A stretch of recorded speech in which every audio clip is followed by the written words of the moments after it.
Olá, meus irmãos, minhas irmãs, graça e paz no nome de Jesus. É uma alegria poder ter você aqui nesse domingo de culto, de celebração. Nós que nos reunimos aqui semanalmente para adorarmos a Deus, para orarmos, prestarmos culto a Ele, entendermos e estudarmos da Sua Palavra. Ao longo das últimas semanas, você tem acompanhado conosco, nós estamos estudando o livro de Efésios e hoje nós vamos entrar no capítulo 4.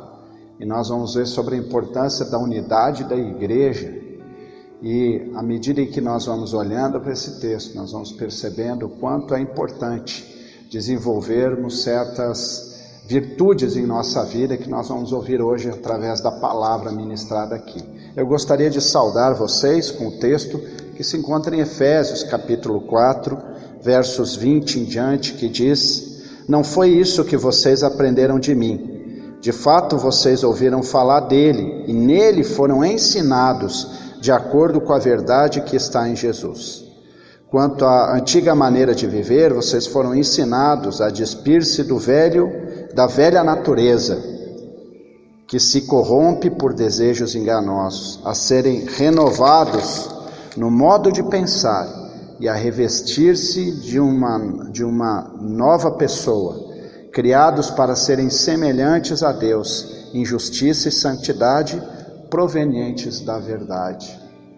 Aqui o apóstolo Paulo lembra que ao experimentarmos essa nova vida em Cristo, ao deixarmos a nossa velha natureza, nós passamos então a buscar uma vida de justiça e santidade, revestindo-nos de uma nova pessoa, de um novo jeito de ser e viver, da qual nós vamos ouvir daqui a pouco. Eu gostaria de convidar para uma palavra de oração. Bondoso Deus e Pai, nós te agradecemos porque o Senhor nos reúne aqui neste dia para prestarmos culto a Ti.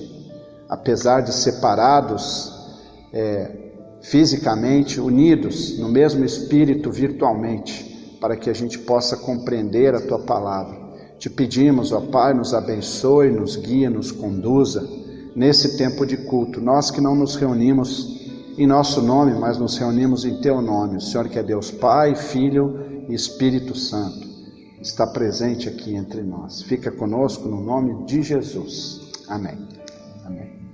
Queremos ter o nosso tempo de louvor, de gratidão a Deus. Cante conosco as próximas músicas, a letra está abaixo, para que você também possa acompanhar a letra e a melodia. Cante conosco esse tempo de louvor e gratidão a Deus.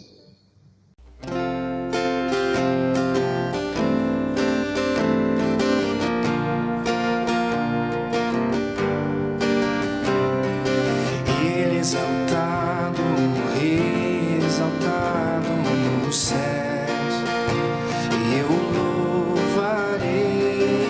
Ele exaltado, para sempre exaltado, seu nome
seu santo nome. Ele exaltado, o Rei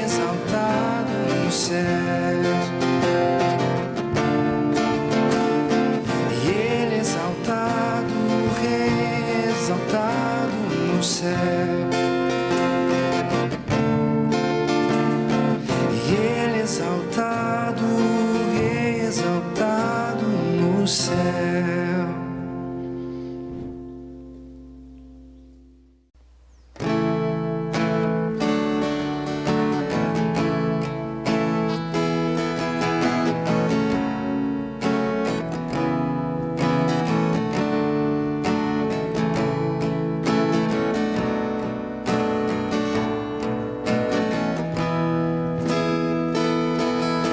Recebi um novo coração do Pai, um coração regenerado, um coração transformado, um coração que é inspirado por Jesus. E como fruto desse novo coração, eu declaro a paz de Cristo e te abençoo, meu irmão. Preciosa é a nossa comunhão. Somos corpo, assim bem ajustado, totalmente ligado, unido, vivendo em amor, uma família sem qualquer falsidade, vivendo a verdade e expressando a glória do Senhor. Uma família vivendo o compromisso do grande amor de Cristo.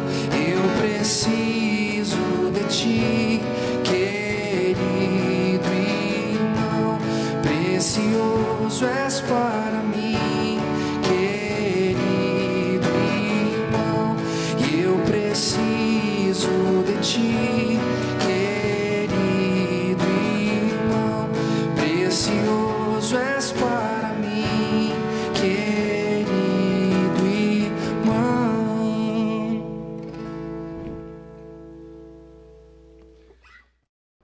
Nesta série de pregações que nós estamos fazendo da carta de Paulo aos Efésios, nós encontramos pelo menos 2 grandes temas.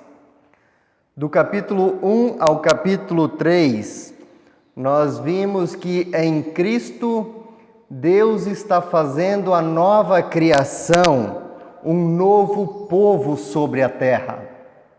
Do capítulo 4 em diante, nós lemos como esta nova humanidade deve viver sobre a terra.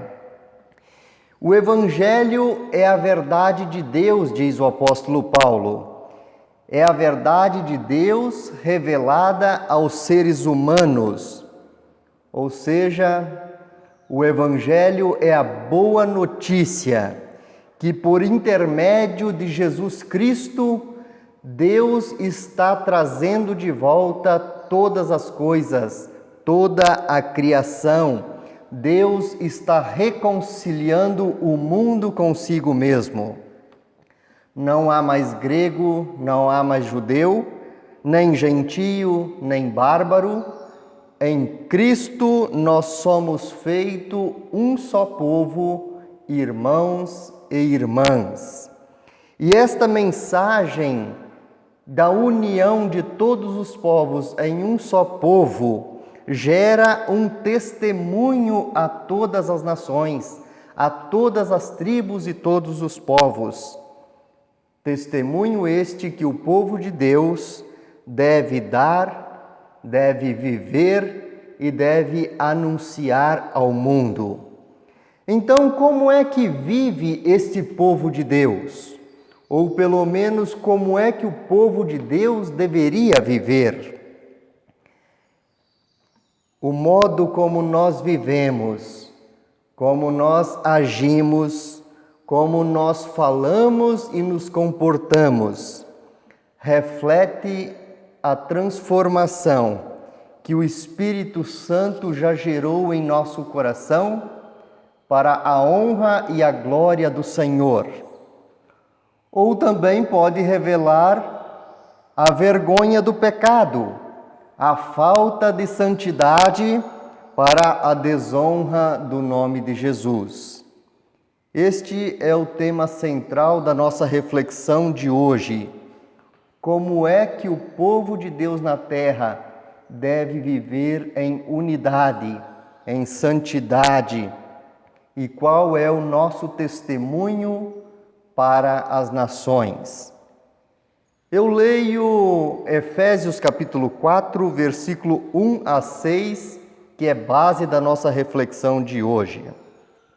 Diz assim a palavra: Rogo-vos, pois, eu, o prisioneiro no Senhor, que andeis de modo digno da vocação a que fostes chamados, com toda a humildade e mansidão, com longanimidade, suportando-vos uns aos outros em amor, esforçando-vos diligentemente por preservar a unidade do Espírito no vínculo da paz.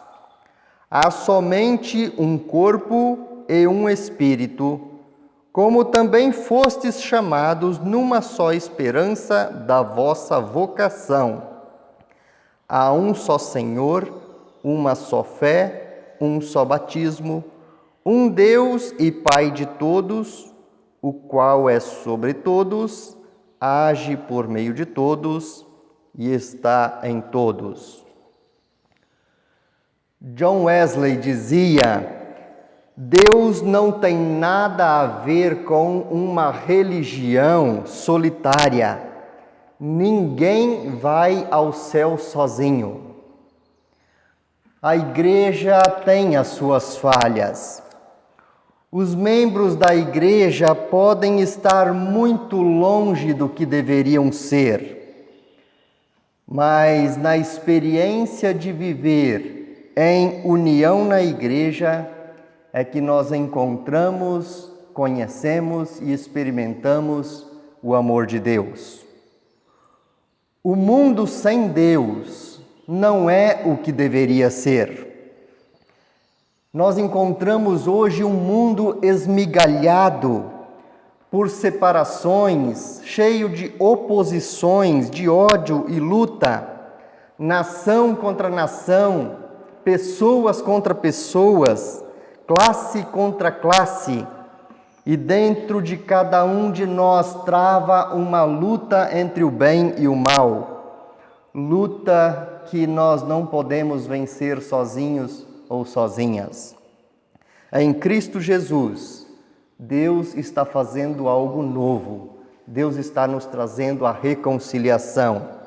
Ele está reunindo pessoas de todas as nações, de todas as tribos e todos os povos, em um único povo, que vive em união, como uma família, como irmãos e irmãs na fé. E o papel da igreja é sair, é testemunhar a todos e a todas o que Deus está realizando na história da criação. Diante deste fato, podemos perguntar: qual é a função minha e tua?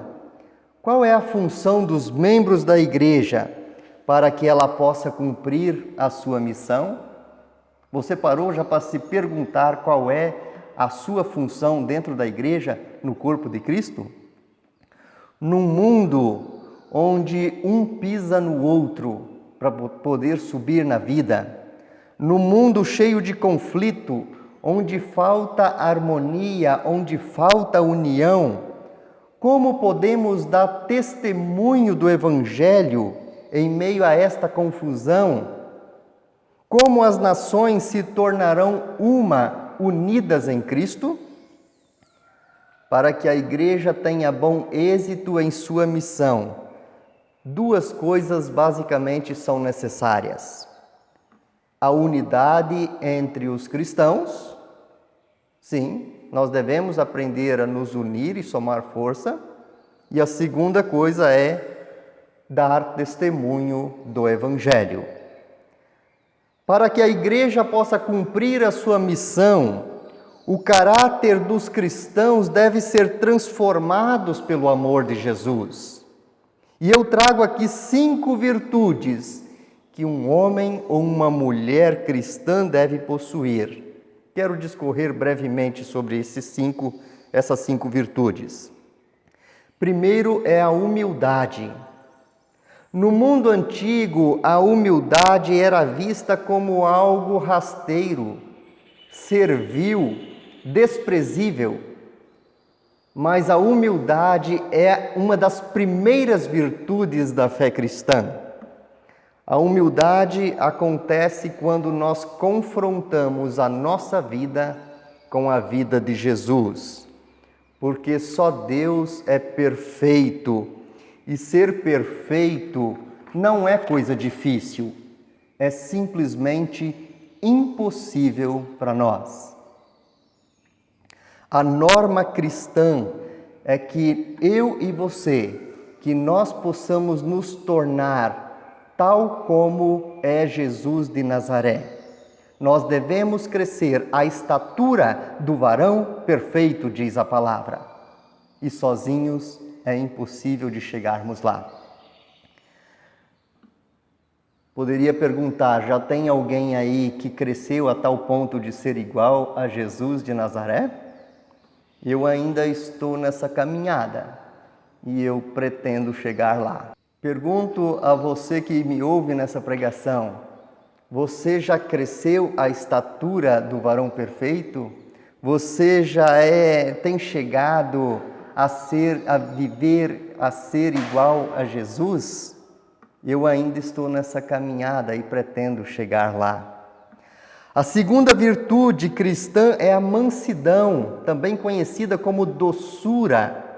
A pessoa mansa, a pessoa doce, é aquela que fica furiosa com a injustiça praticada contra o seu próximo. Mas ela não se irrita facilmente com a injustiça, com os insultos que ela mesma sofre. A pessoa mansa tem controle dos seus instintos, das suas paixões, das coisas do seu coração.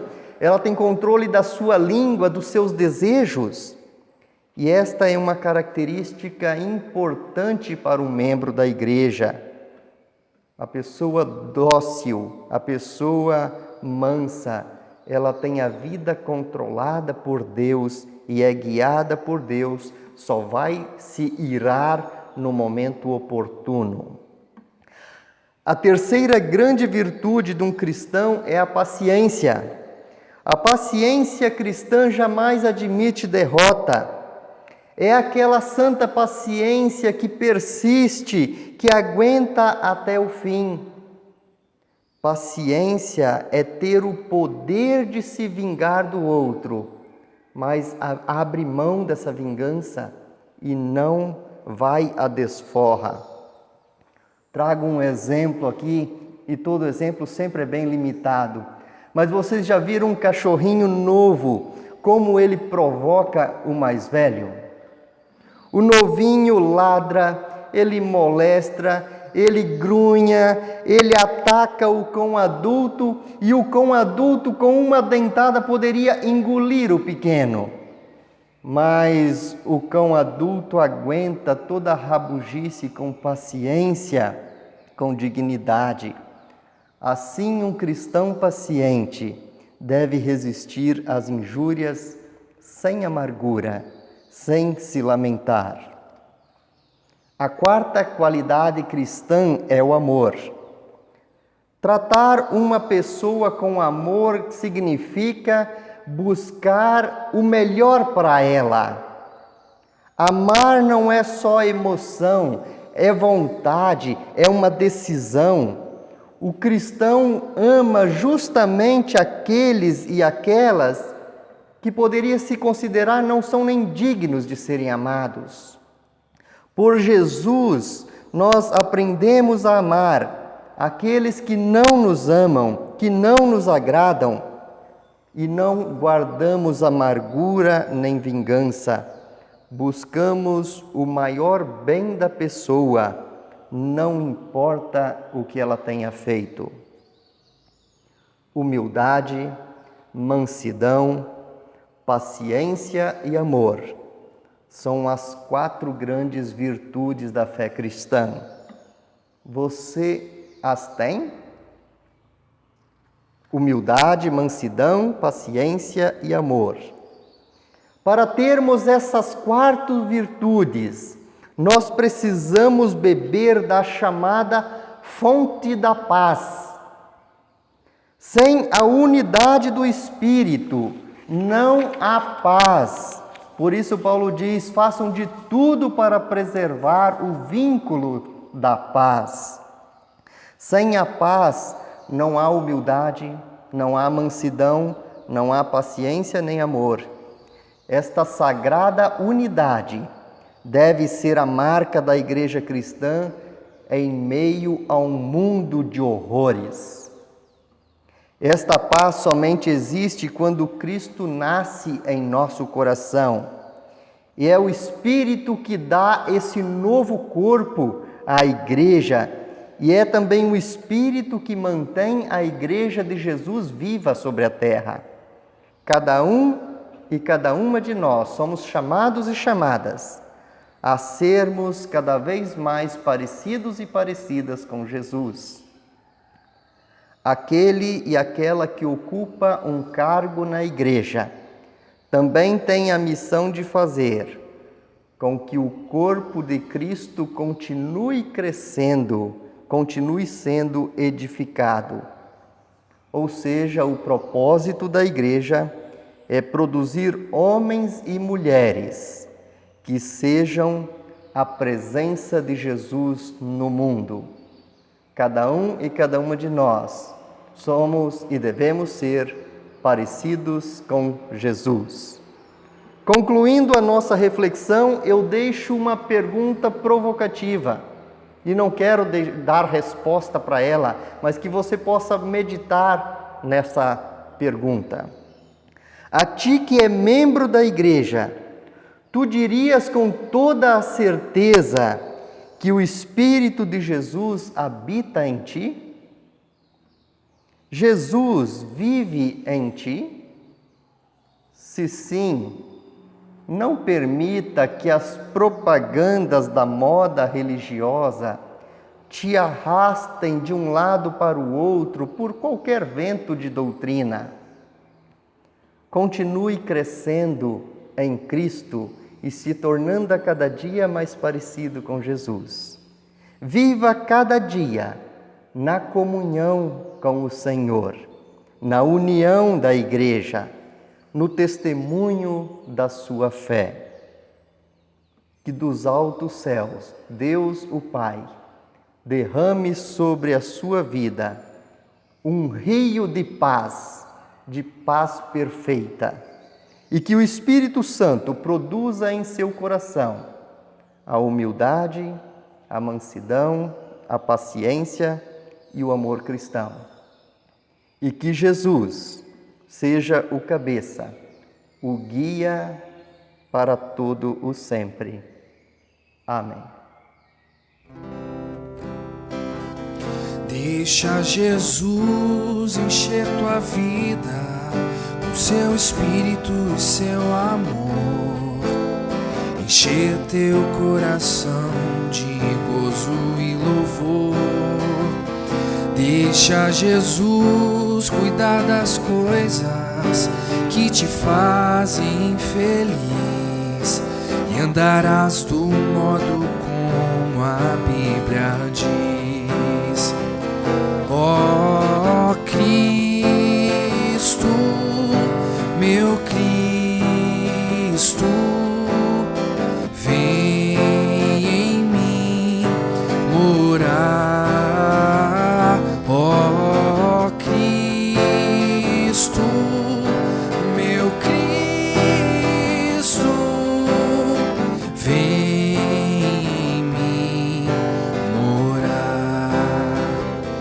Ó, vem e canta com toda a alegria do teu coração, renda tudo a Ele, tenha salvação, a Ele dá as tuas tristezas, desilusões e tua cruz, e tudo entrega hoje em nome de Jesus. Ó Cristo, meu Cristo, vem em mim morar. Ó Cristo, meu Cristo, vem em mim morar. Ó Cristo, meu Cristo, vem em mim morar. Ó Cristo, meu Cristo, vem em mim morar. Animados por essa palavra, nós queremos ter também o nosso tempo de oração final, nosso tempo de gratidão, querendo lembrar ainda que a Secretaria da Paróquia, ela está funcionando segundas, quartas e sextas, das 13 horas até as 19 horas, apenas nesse período da tarde. Agradecer que você tem contribuído como membro dessa comunidade, permitindo assim que todos os trabalhos possam continuar e o Evangelho possa continuar sendo anunciado. Aos poucos estamos retornando aos nossos cultos presenciais. Entre em contato com o presbitério da sua comunidade para saber os dias, e você pode conferir também no nosso Facebook, no Instagram, quais dias nós então estamos retornando às nossas atividades presenciais. Queremos ter o nosso tempo então de oração final. Convido você para esse momento.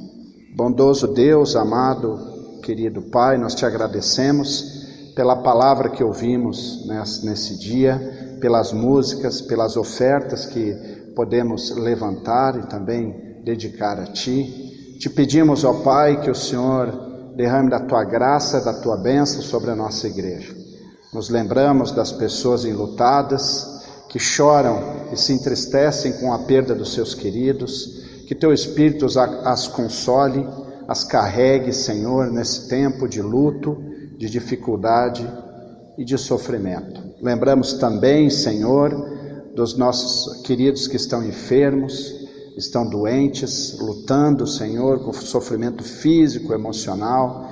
Que a Tua boa mão também seja estendida sobre a vida deles. Que o Senhor traga cura, restauração, não só do seu corpo, mas da sua mente, da sua alma também. Oramos pelo nosso país, oramos por essa epidemia, para que ela chegue ao fim, para que esse vírus possa ser dissipado, para a gente possa voltar a ter um convívio, Senhor, como a gente tinha antes, podendo então se encontrar. Te agradecemos pelos profissionais de saúde que têm estado à frente do combate dessa doença, colocando a sua própria vida em risco, para salvar a nós. E tudo mais, Senhor, nós oramos a oração que o Senhor mesmo nos ensinou, que diz: Pai nosso que estás no céu, santificado seja o Teu nome, venha o Teu reino, seja feita a Tua vontade, assim na terra como no céu. O pão nosso de cada dia nos dá hoje, e perdoa-nos as nossas dívidas, assim como nós também perdoamos aos nossos devedores. E não nos deixes cair em tentação, mas livra-nos do mal. Pois Teu é o reino, o poder e a glória para sempre. Amém. Que o Senhor te abençoe, te guarde, que o Senhor faça resplandecer o seu rosto sobre ti e tenha misericórdia de ti. Que sobre nós o Senhor levante o seu rosto e nos dê a paz. Vamos na graça e na paz do nosso Senhor. Tenha uma abençoada semana. Encerramos com a próxima canção. Até domingo que vem.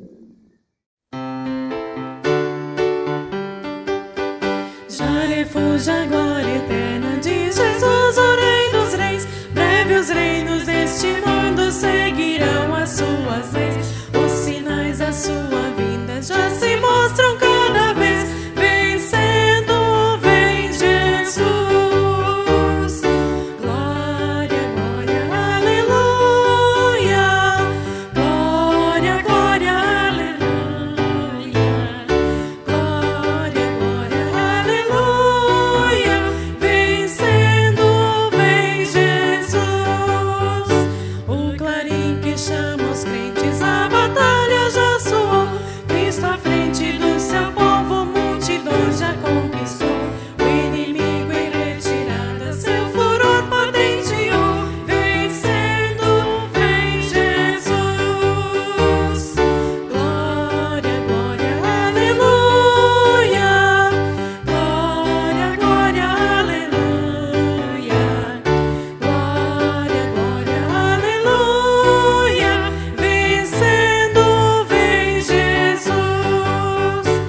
Cristo em glória.